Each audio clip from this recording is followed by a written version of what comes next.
Hey, y'all. As I'm sitting here thinking, right, I always talk to the Lord. And so it's not a coincidence for me to sit and talk and, look for a reply. And I know I've made this video before about empaths, right?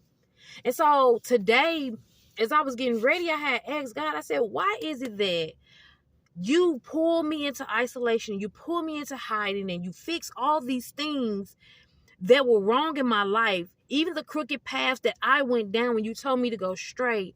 And then I feel good about myself. I feel secure within you. I feel comfort in your presence. Then you release me back out. Why is it that I'm always running into the same person, different faces, the same type of relationship? And God just frankly, being 100 with me, told me, what are you calling yourself? What are you coming into agreement with about who you say you are? He said, because I'm going to tell you one thing that you're doing that you need not to do no more. And that is call yourself an empath. He said, I didn't call you to be an empath. It's nowhere in the Bible. He said, you even looked up the word empath and it's science fiction.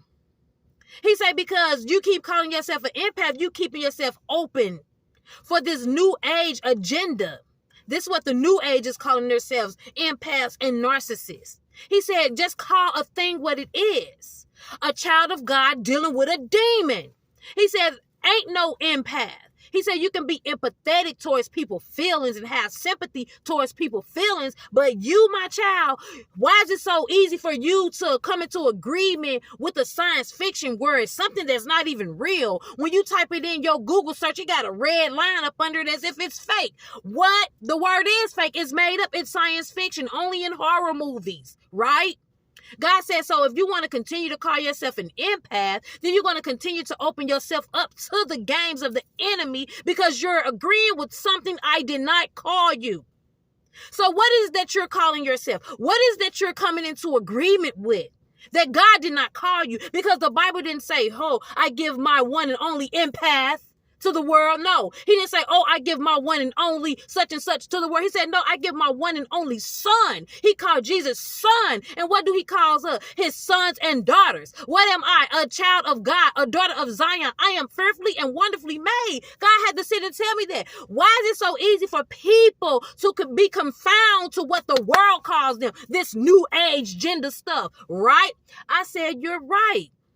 Why don't I come into agreement with what the word says, the Bible, which is true, which would the word is set for, it will not come back void. It will say what it meant to say and do what it's supposed to do. So right now, God, I'm sorry for the covenant of me going into agreement with something that I didn't even have no idea about. But I ask you to forgive me as I lay a new foundation, a new covenant, because the word says that I am fearfully and wonderfully made, that you knew who I was before I was even in my mother's womb, that I am daughter of Zion, that I am a seed of Abraham. So yes, I come into a covenant with the promises of the Lord, because we keep on putting these titles on ourselves and wonder why we're going through the same cycle.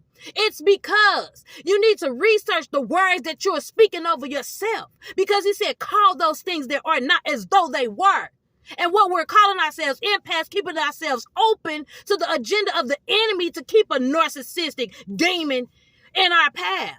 Because we haven't came to grips with what God called us. I don't care what nobody say. You can call yourself whatever you want to call yourself. But Maureen, she going to call herself daughter of Zion, a child of God, a woman after God's own heart. That's what I'm calling myself. I'm going to come into agreement with the Lord because he have everything I need, and it's not temporarily. I'm going to be in peace. I'm going to have joy. And I encourage you to do the same. Now, this is not to influence nobody, to either entice nobody, because you can call yourself what you want to call yourself. But me, I'm going to call myself what God calls me. He calls me by my name. Have a blessed day.